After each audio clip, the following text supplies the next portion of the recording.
Herkese selamlar arkadaşlar. Lords Mobile'de zorlu karşılaşmalar başladı ve devam ediyor. Bir sonraki savaşlardayız. Şimdi 2MG ile ve XG arasında bakalım nasıl bir savaş dönecek. Tabii ki 2MG'ye biz direktmen oynadık. Milletin de oynamasını zaten söyledik. Bakalım şimdi nasıl bir karşılaşma izleyeceğiz. 2MG şu an gelmiş durumda. Şöyle ve XG oyuncularına da bakalım. Evet, bunlar yarım kale seviyelerinden zaten bunlar belliler. Büyük ihtimalle 2MG zaten yenecek. Aralarında her ne kadar bazı kaptanları görsek dahi 2MG'yi yenemezler arkadaşlar. Çünkü 2MG loncasını yakından takip ediyoruz.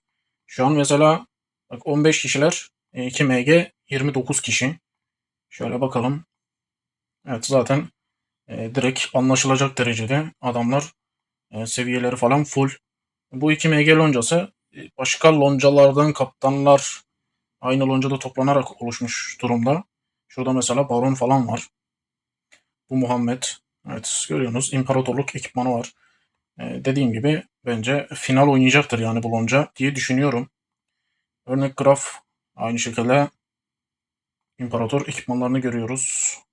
Şurada Robbie var. Yani bildiğiniz neredeyse arkadaşlar hepsi full. En düşüğü imparatorsuz. İmparator ekipmansız full yani. Şurada Rima'yı görüyoruz. Şurada Maybe var.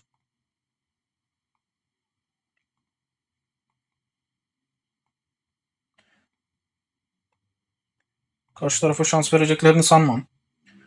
Büyük ihtimal zaten savaşı birkaç dakika sonra değiştireceğizdir. Yani böyle kafa kafaya e, mücadele eden bir savaşa geçeriz diye tahmin ediyorum.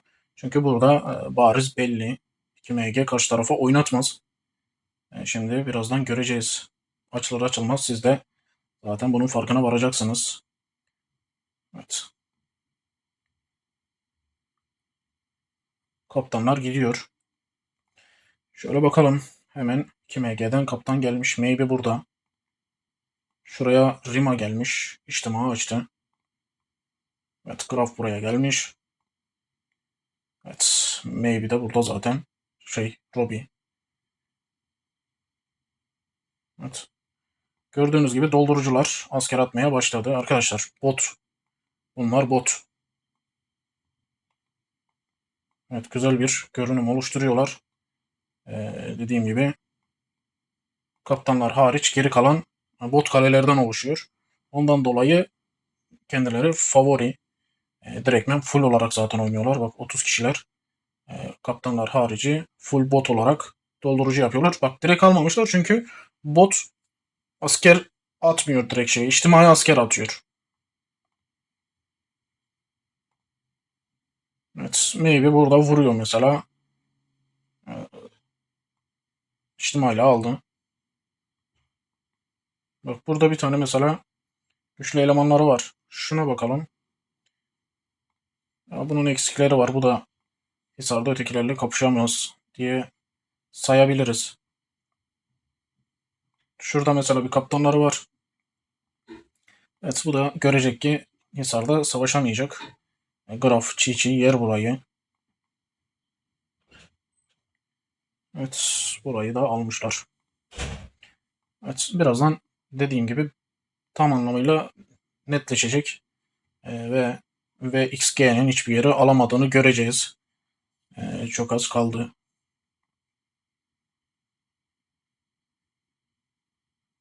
Şu an Graf vuruyor. Evet. Dediğim gibi çok sağlam lonca.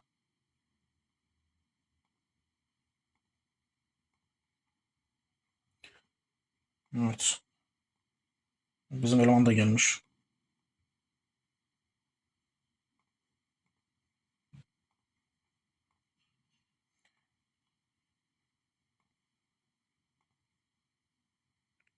Bariz belli karşı tarafta mücadele edecek eleman yok. Ki FK loncası vardı mesela. Onlar ve XG loncasından daha güçlüydü. Onlara dahi oynatmadılar. Şimdi burada oynarlar desek olmaz. Buraya gelmiş ama buraya illaki kaptan gelecek. Şu hisarlar da açılsın. Ondan sonra olmadı savaşın başka bir savaşa geçelim. Tam anlamıyla görün sizde. Kaç kişiler ona bir bakalım. 30'a 20 kişiler. Belki de bilerek gelmiyorlar hani. Ya karşı tarafın durumu belli, bunlarla savaşılmaz diyorlardır.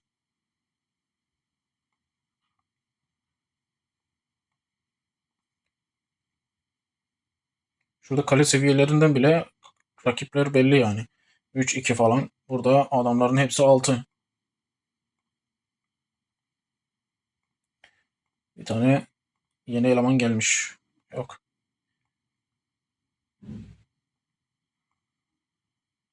Zaten Rima'dan alamaz.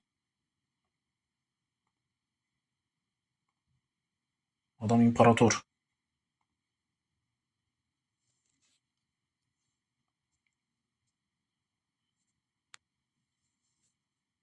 Son 30 saniye kaldı. Şatolar açılacak. Zaten dağılmamışlar.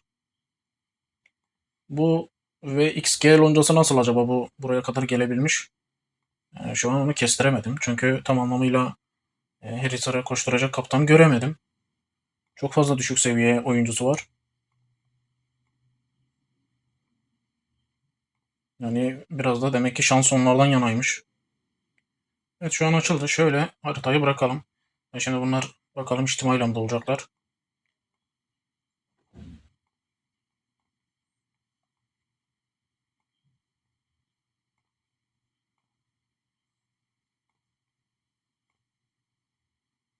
Evet. Büyük ihtimalle içtimaiyle. Botlar mı patladı, ne oldu? Şu an hiçbir yere vurmadılar. İçtima açacaklar çünkü. Bak şu an büyük olasılıkla belki açtılar. Botlar belki asker atmadı. Evet, açtılar. Şu an kendini belli etti. Bak diğer tarafa. Dur, burada güzel geliyorlardı. Evet. Şimdi şöyle geçiş yapalım. Gördüğünüz gibi aynı anda hemen askerler geldi. Buna çabuk katılmışlar. Şuraya daha kimse gitmemiş. Şurası içtima topluyor. Burası aynı şekilde. Evet, bu çıktı bile.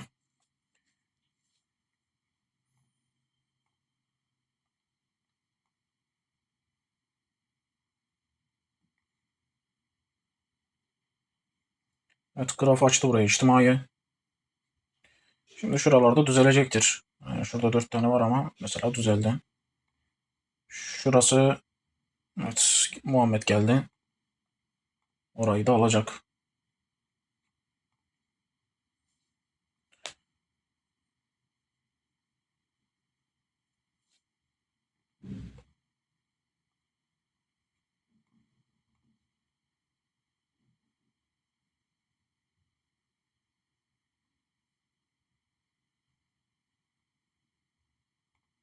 Burayı da aldılar. Tek şurası kaldı. Graf burada da yola çıktı ve aldı. Evet, burayı geçelim. Burada savaş dönmeyecek belli. 2 MG burada savaşı kazanacak. Evet, şöyle bakıyoruz. SSS ile TZM arasında savaş var. Herkes, millet SSS'ye oynamıştı. Bu savaşa bakalım. Bu arada burada da DAV kazanmış. Biz tahminde 2 MG ile DAV'a verdik. Zaten şu YN loncası hiç oynamamış. Şöyle geçelim. Evet, burada bir kalabalık görüyorum. Burada bir kalabalık var. İki tarafta neredeyse full. Evet, mücadeleler başlamış. Şöyle bakıyoruz. 5 tane yerde savaş var şu an. TZM loncası.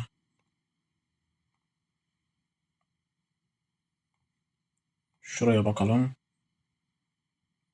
Evet, Kusanagi. Şuraya bakıyoruz. Portal boş. Buraya da U açmış. Bu Safvan'ın burada ne işi var?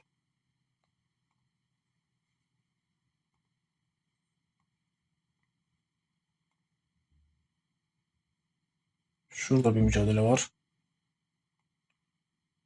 Evet. 2 MG gibi bir loncaya denk gelseler bunlar da arkadaşlar büyük ihtimalle patlayacaklar. Çünkü çoğu lonca bireysel kendi oynuyor ama diğerleri toplanarak kaptanları birleştirerek oynuyor. 2 MG gibi, belki DAV gibi.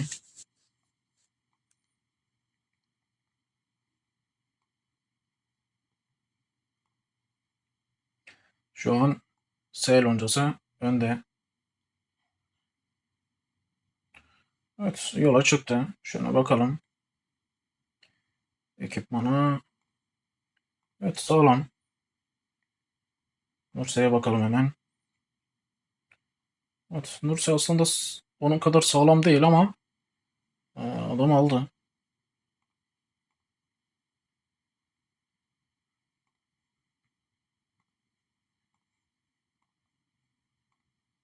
Sen burada buna nasıl verdin? Evet, içeride bir taktik uygulamış olmalı. Ya da içerideki asker sayısı tutmamış olabilir. Bir de adam da gitti buradan. Diğerleri de gitti. Kim açacak buraya?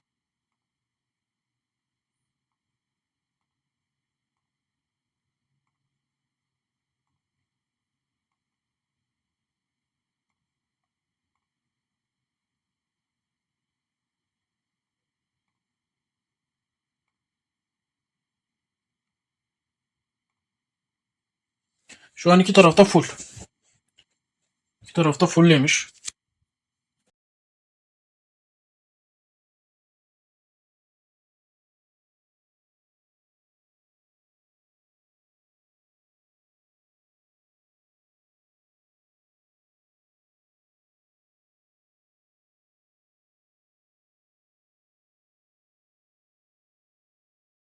Dört, 5, 7'ye 5 tutuyorlar. 7 tane yer S loncasında, TZM loncasında 5 tane şu an yer tutuyor. Şurada kapışma var. Evet, 5 tane yer tutuyor ama 4'ünde şu an mücadele sürüyor. 2 tane de S loncasının alanında savaş var.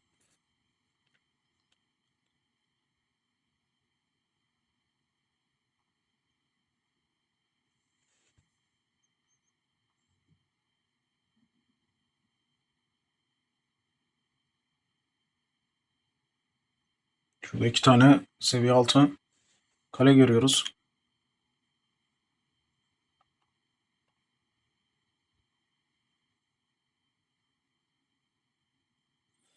Evet, Kusunagi. Kusunagi fullleyememiş. Eksiklikleri var. Şu an KSL yola çıktı.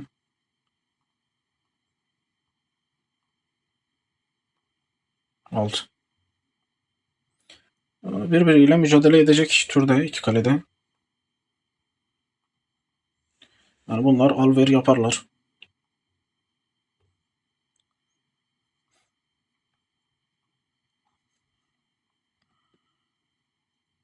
Tam 6'ya 6'lar diyecektim. Şurası gitti.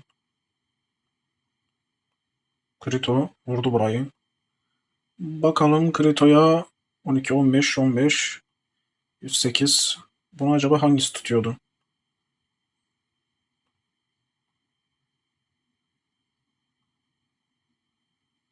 Evet, bu da buradan. Evet, bunların kaptanı herhalde bunlardan biri ise güçsüz. Şuna baktım ama bu Bullonca'dan zaten.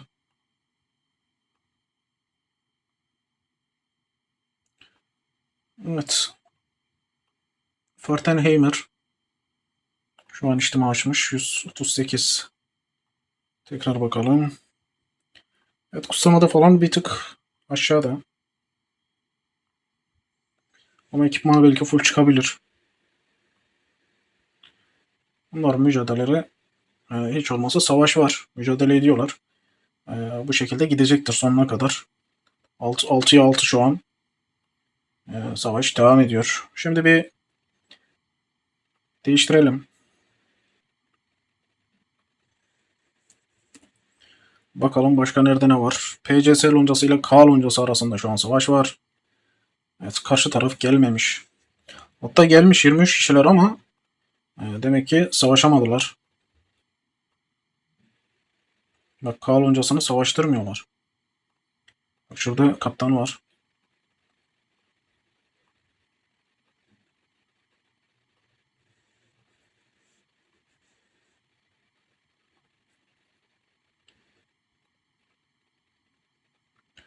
PC bunları oynatmıyor. Her yere çökmüşler.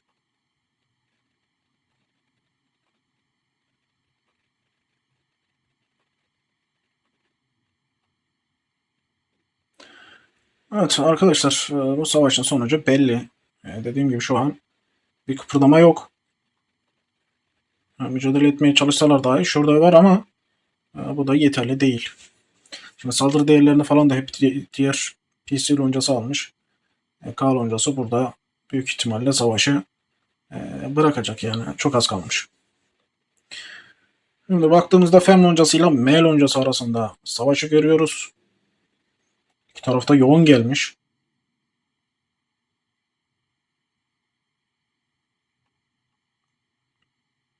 İki tarafta full. Şöyle haritaya bakalım. Evet 6'ya 6 başa baş bir mücadele. Şöyle bir sorun var. Şimdi Karavan M loncasına oynuyor. Şu an görünen de şuraya içtima gidiyor ama diğer türlü Fem loncası şatoları alaraktan olduğu yerden puan kasıyor. Bakalım M loncası yeri tutabilecek mi? Çünkü tutarsa yaklaşacak yani neredeyse kafa kafaya gelirler. Fem içtimai açmış. Eleman da zaten güçlü. Şurada kim tutuyor? Mia.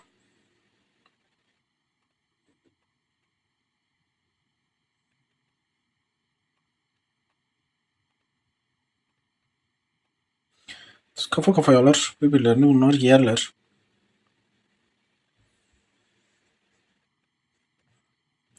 Bakalım yetişecek mi? 50 saniye var. Herhalde hepsi şurada. Hepsi gelmiş gibi görünüyor.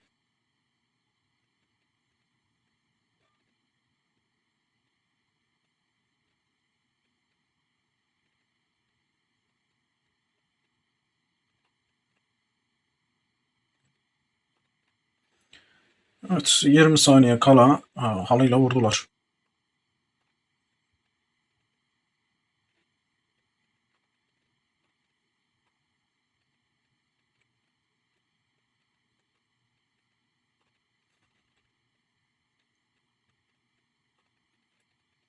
Evet ikisi birbirini orada yiyecektir.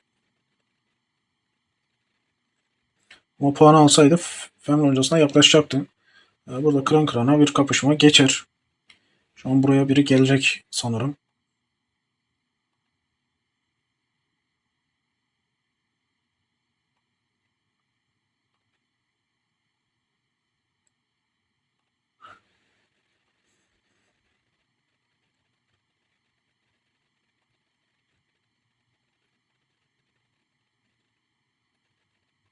Şu an neredeyse 23K falan bir puan farkı var. Fazla değil. Bir karavana bakar.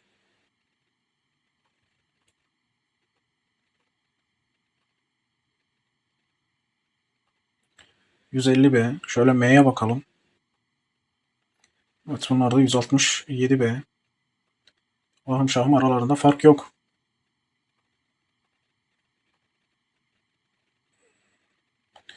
Evet 92. Şuna bakalım.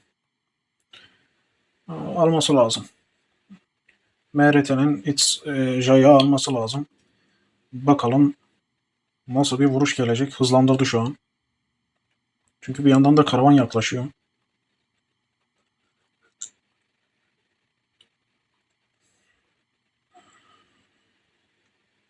Evet çıktı.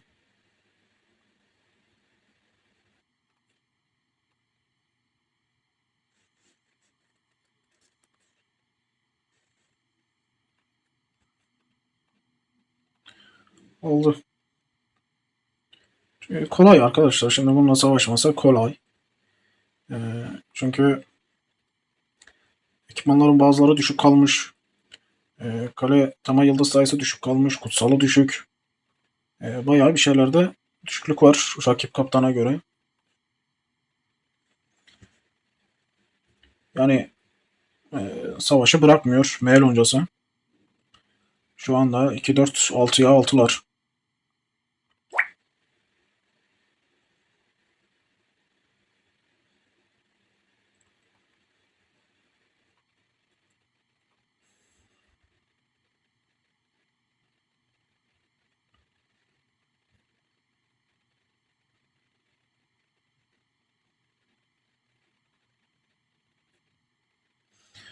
Evet, burada Fem aldı. PUBG'den aldılar. 138. Bakalım şöyle. Normalde baktığında şurada PUBG daha güçlü.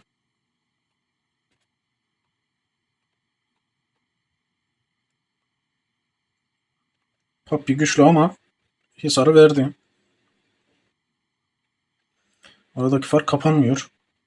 Şöyle bir dolanalım. Bir bakalım başka nerede savaş var. M'ye baktık. 3'e gidelim. 3. Şurada PL loncasıyla N1G loncası arasında savaş var. Bak bu da başa baş gidiyor diyebiliriz. 20K bir şey değil. Ya bir karavan. Bak PL burada Hisar yerini arttırmış. Bakalım. Evet 2, 4. Şöyle 5. 9 tane yer almış. Bak burada fena savaş var. N1G loncasını e, yenebilir. Bir bakalım kaptanlar falan durumları nasıl acaba bunların? Hunte'yi görüyoruz. Fles Hunte.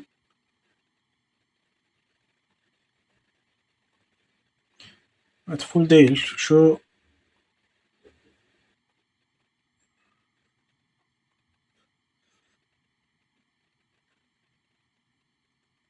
evet Mamrot açtı. Mamrot da tuhaf bir ekipman yapmış. Karışık her şeyden karıştırmış. Şu an buraya karavan geliyor. 15K puan farkı var.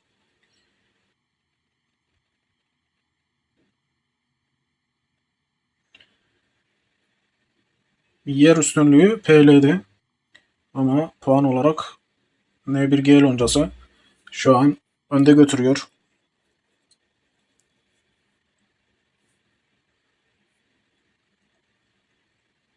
Şu an PL saldırıyor. 3 tane Hisar'a saldırıyor. Yani şurada mesela burada da N1G saldırıyor. Şurada Max Power var. Sanırım dağıttı şurayı tekrar alacak. Evet aradaki fark azalıyor. Şurayı almış çünkü bak. PL şuradan puanı aldı. Zaten 15K gibi bir fark vardı. Buradan puanı alınca neredeyse yaklaştılar. Örnek mesela şuraya geliyor. Burada aynı şekilde PL vurulmazsa, PL buradan puan alırsa öne geçecek. Şurada evet. Burada yine aldı, öne geçti. Evet burada yargıcıyı görüyoruz. Sanırım Türk arkadaş.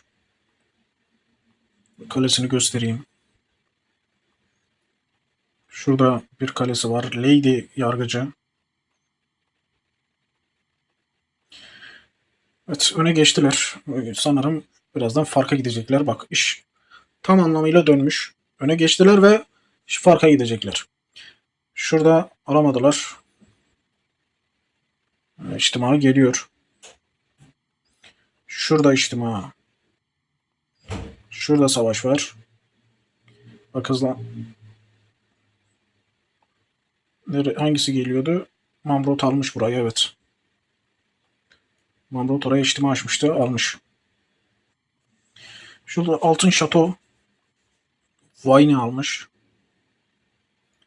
Ekipmanı full.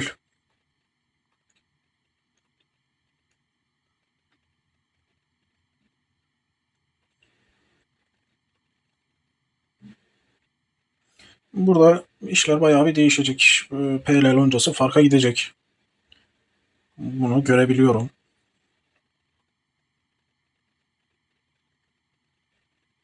Evet, N1G Şu an vuruyor. Mafet'ten alacak. Olacak. Ekipmanı sağlam değil çünkü. Bakalım işler tekrar dönecek mi?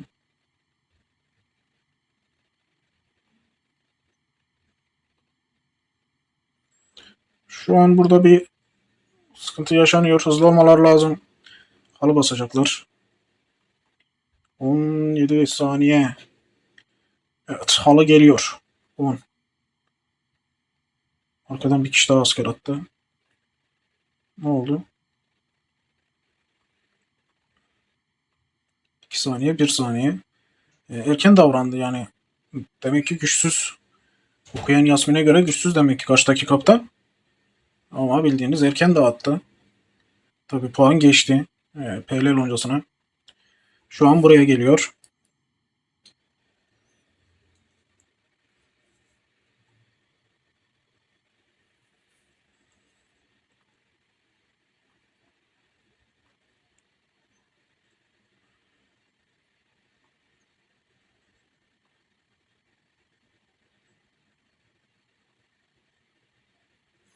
Hatta PL loncası burayı aldı.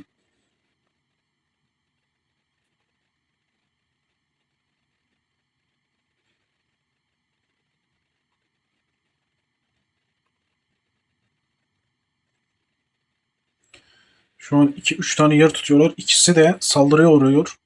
N1G loncasının iki hisarı da şu an saldırı altında. Evet, şu burayı alamamışlar. Tabi dağıttılar. Bak yine PL aldı orayı.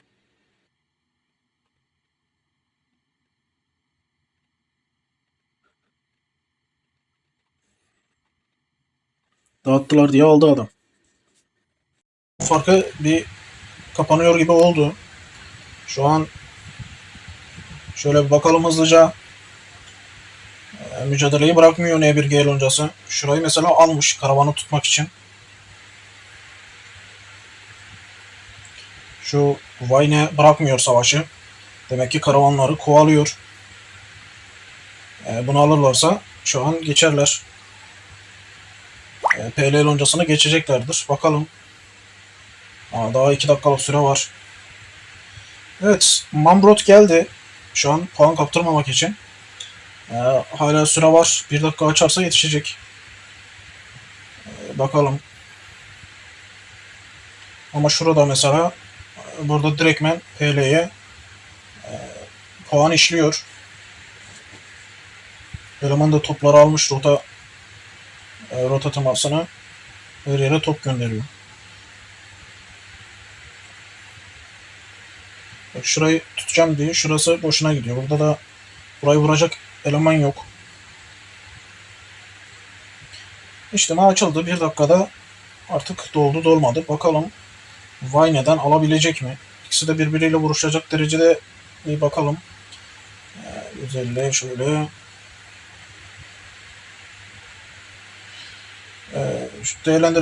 Değerlendirdiğinizde görüyoruz ki Vayne Mambrot'tan güçlü ama o da şansını deneyecek sanırım. Normalde alamaz. Bakalım nasıl bir hamle yapacak. Mamrot çıktı. Hala da bastı ama alamadı. Şimdi buradan karavan puanı gelecek illaki ama şimdi olay şu. Şuradaki karavan gitti. Karavan bu sefer PL'ye verince buradaki puan farkı açıldı. Şimdi buradan alacak ama yine bir yaklaşacaklar. 15 saniye sonra 140'ın üstüne eklemeyi yapın. Şimdi bakalım 140.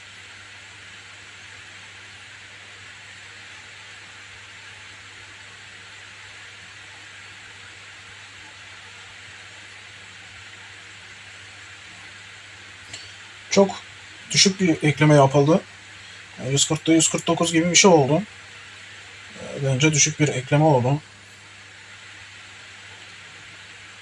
Evet burası Vayne bu sefer buraya geldi. Arada 15K'lık fark var. Karsa'dan alır. Bunlarla alır.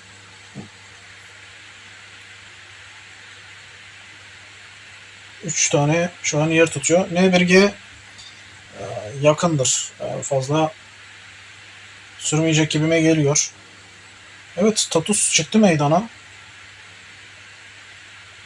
Ekipmanı iyi değilmiş. Yani düşündüğümüz kadar iyi değilmiş. Şurası.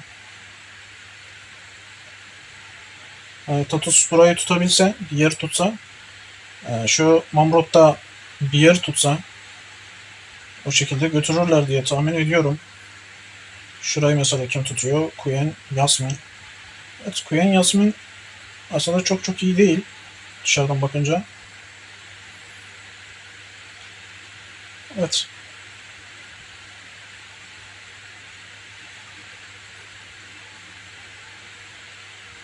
Aşağılarda kaptırmış. Şu an 3 tane yer tutuyor N1G. Arkadaşlar diğer savaşlara geçelim. Olmadı sonra tekrar geliriz. Süre azalıyor. Büyük ihtimal burayı zaten PL loncası alacak. Geçiyoruz diğer savaşlara. Şurada RW, MXW var. Evet, burada puan farkı açılmış. RV loncası 110k öne geçmiş. Bazı yerlerde savaş görüyorum var. Ama biraz puan farkı açılmış. 4-5 tane yer MXV tutuyor. 7 tane alanı da RV loncası şu an tutuyor gördüğümüz kadarıyla.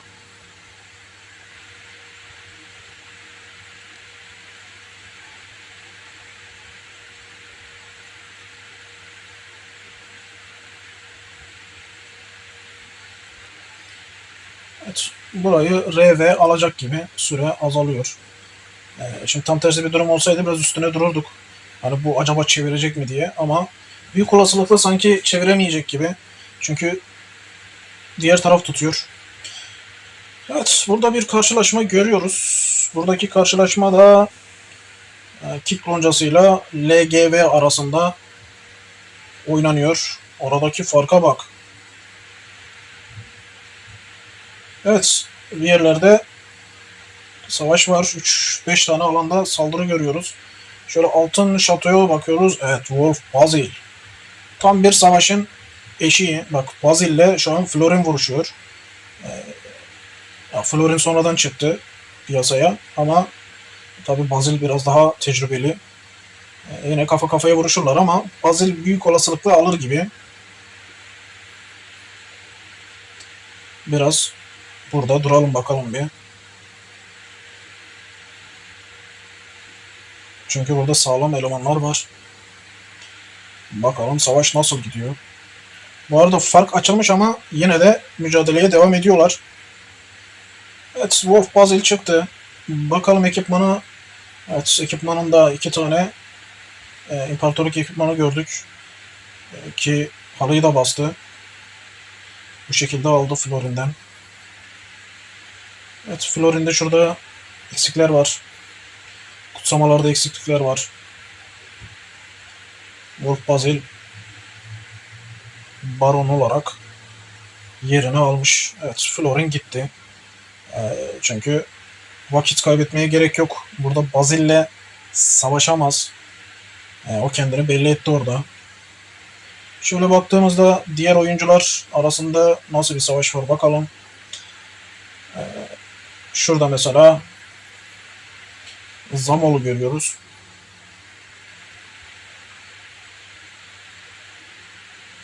Şuna bakalım. Evet, Zamol sanki bir tık daha iyi. Evet, Çupra burada içtimayı açmış. Sosis King. Bu da güçlü. Çupra acaba onun kadar var mı? 9 aslında yok. Yani Sosis King burada burayı tutması lazım. Evet, patladı. Çupra patladı. Evet, LGW loncası sanırım son ejderha güç gösterisi savaşında. 405 Mücadeleye ortak olmaya çalışıyor. Ama fark çok açılmış. Süre az. Kişi sayısı bakımına neredeyse aynı. 2 kişilik bir eksiği var. O kadar olur. Ama bu kick loncası X loncası burada savaşı götürmüş. Bakalım tepe Attas geliyor.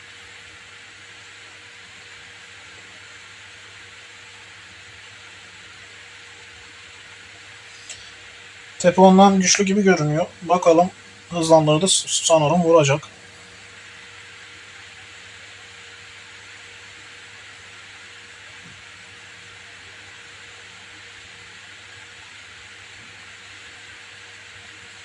Evet, Tepe şu an Attas hızlandırıyor.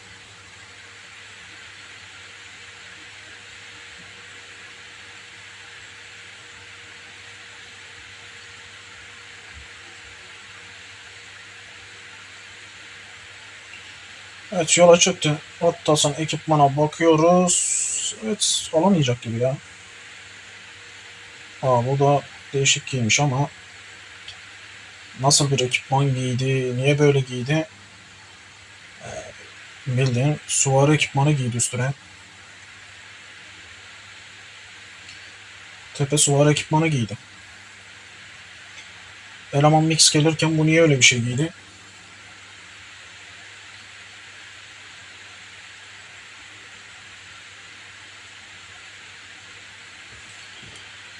Evet. Bazil gelmiş buraya alamazsa vurayım diye. Ama zaten aldılar. Şöyle bakmaya devam edelim. Altın şatoyu evet holo tutuyor. Buraya bir içtima var mı? Şurada sanki bir içtima görüyoruz mu acaba?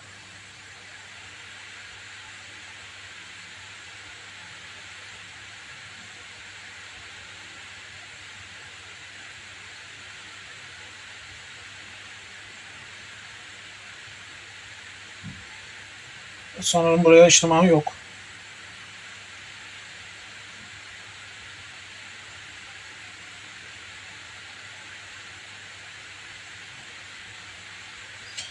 Florin'i görüyoruz. Burada Lakmus'a içtima açmış.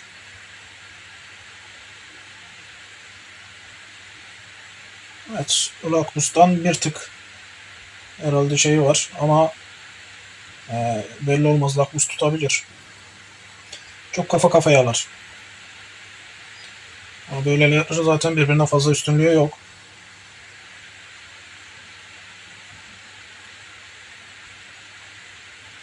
...30 saniye var. Şu an yetiştirmeye çalışıyor. Karavan son 25 saniye. Evet, çıktı. Evet, Florin patlıyor. Ne kadar güçlü bir kalesi de olsa karşıdaki de full. Evet. Sanırım tek tip suvari vurmuş.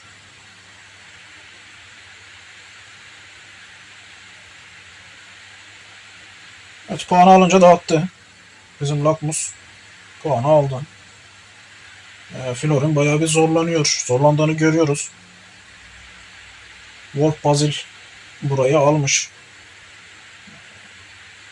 Başkası vuramasın diye puanı direktmen alacak.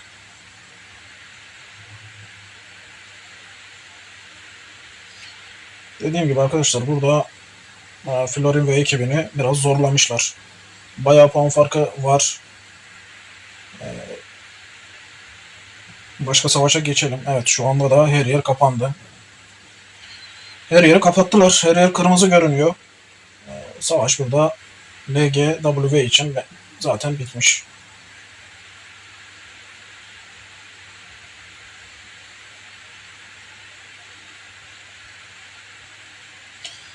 Dediğim gibi arkadaşlar, fazla bakmaya şu an gerek yok. Savaş alanını değiştirelim. Bayağı fark açılmış burada. Bak, puanı alınca Bazil tekrar burayı bıraktı. Burada da kick loncası, yani X loncası LGW'yi elemiş oldu. Şimdi farklı bir maça geçelim. Şurada Sup loncasıyla AR loncası arasında bir kapışma var. Evet, burada da mücadele olmuş. Hala olmaya devam ediyor gördüğüm kadarıyla. Evet, başa baş. Aslında burada başa baş götürüyorlar ama işte savaş esnasında başa baş gitmemiş. 314K, bu 177K. Farkın kapanacağını sanmıyorum. AR loncası Sup loncasını elemiş. Şurada bir kapışma var. Evet. Çatı almış orayı. Şurada şöyle bakalım kaptanına.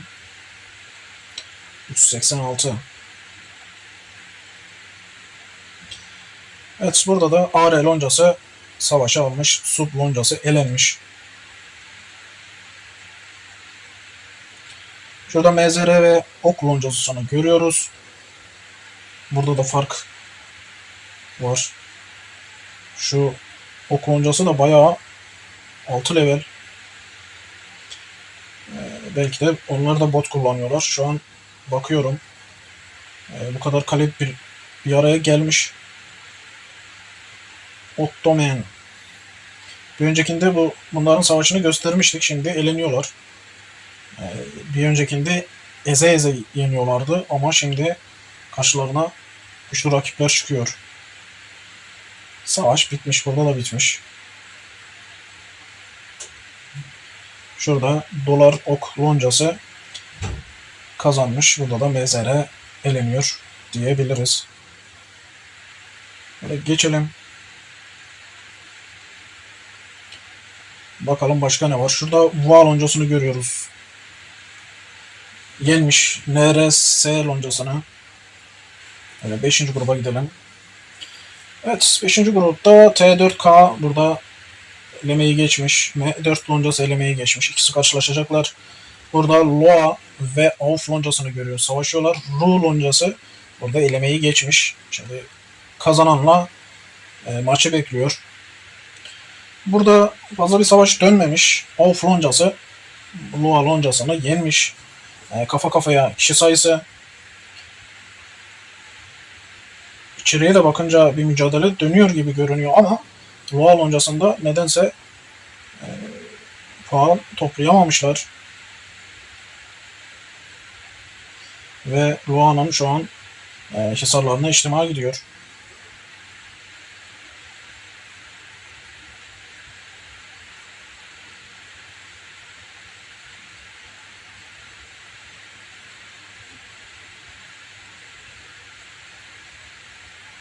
Buradaki savaşta bitmiş diyebiliriz. Auf loncası 450k puan farkıyla şu an önde. Evet, buraya baktık. 6. gruba gidelim. Evet, grup 6'da CBC loncasıyla O8T loncası karşılaşacak. Yani bunlar sonuçlanmış. Bu aşağıda aynı şekilde ZZK loncasıyla Air loncası karşılaşacak. Burada da maçlar sonuçlanmış. Galibiyetle ayrılmışlar. Şöyle 7'ye bakalım.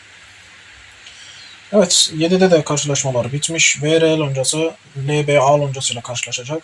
UKC loncasıyla KDM loncası karşılaşacak. Son olarak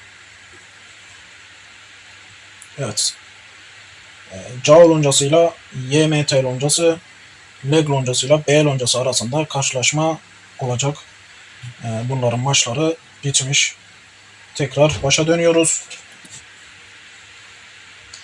Şöyle 2MG loncasının savaşına gittik. Evet, fark kapanmamış. Savaşı bırakmışlar. Savaş dönmüyor. 2MG elemiş. Evet, şu S loncası arasında S loncasıyla TZM loncası arasındaki savaş fark kapanmamış. Evet, TZM zaten bırakmış gibi 2 yer tutuyor. Burada da savaş sonuçlanmış diyebiliriz. Şöyle tekrar 2'ye gidelim hızlı hızlı. Evet, PCS burada zaten fark atmıştı. Buna hızlıca geçiyoruz. Fem'le M loncası, bakalım M yetişmiş mi, yetişememiş. M maçı çevirememiş ve bırakmış. Fem loncası şu an her yere tutmuş. Evet, hızlıca geçiyoruz.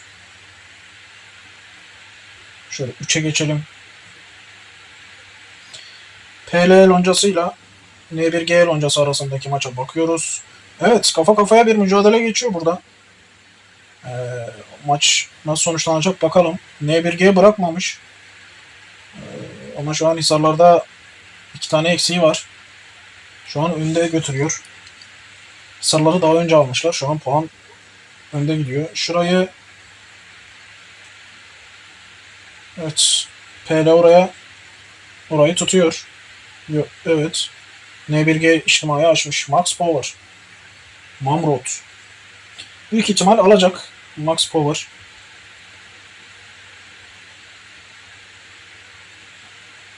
Evet, alacak. Karavana da var daha. Evet, N1G aldı. 2K puan farkı var. Şurası N1G'de.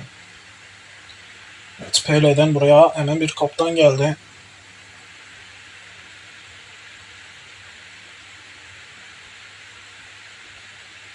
Bayağı çekişme devam ediyor. Bakalım PL loncası 3K'lık puan farkını kapatacak mı? Son 40 saniye diyebiliriz. Bir yerde yer alması lazım karavan olarak. Bakıyorum şu an ikisi de Nig loncasına oynuyor. NG loncasına oynuyor. Şimdi çevirseler de alamazlar zaten. Hani karavana beklemeler lazım. Evet, burada savaş bitmiş. Bitmiş diyebiliriz. N1G loncası savaşı kazanmış. Hani desen ki bir tane karavan şöyle kırmızı noktaya gidiyor. Alacak mı almayacak mı desen ve puan farkı açıldı. Çünkü şurayı aldı. Buraya mı almış? Yok, buranın süresi hala var. Şuraya aldı herhalde. Bir tane karavanı son anda aldı.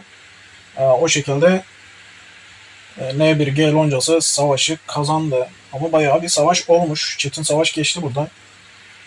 Yine döndük. Son anda orayı yakaladık. Evet, sonuçlar açıklandı zaten burada. RV loncası burada savaşı kazanmış. Şöyle 4'e geçelim. Evet, burada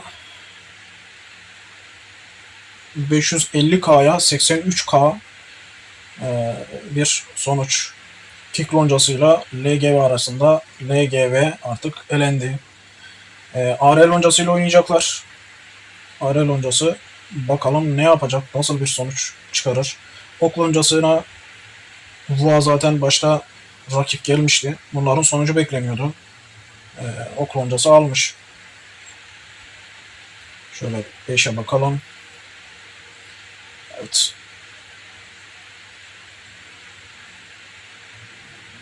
Of, burada farklı yendi zaten. Orada biten maçlar vardı. Evet arkadaşlar, sonuçlar bu şekilde. Bir sonraki savaşları aynı şekilde bizler sizlere sunmaya devam edeceğiz. Karşılaşmalar bu şekilde gidiyor. Artık çok çok güçlü loncalar var. Birbirlerine rakipler ama bayağı birbirlerini zorlayacaklar. Çünkü zor loncalar da artık eleniyorlar. Yani herkes için artık sıkıntı başlıyor. Tahminlerinizde dikkat edin. Düzgün oynayın. Garanti maçları oynayın. Garanti takımları.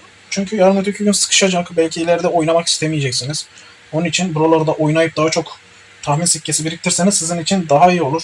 Bak, 2MG'ye oynayın dedik yayında. Dava oynayın dedik ki biz de aynı şekilde oynadık. İkisi direktmen zaten hiç zorlanmadan kazandılar. Evet, bugünlük bu kadar.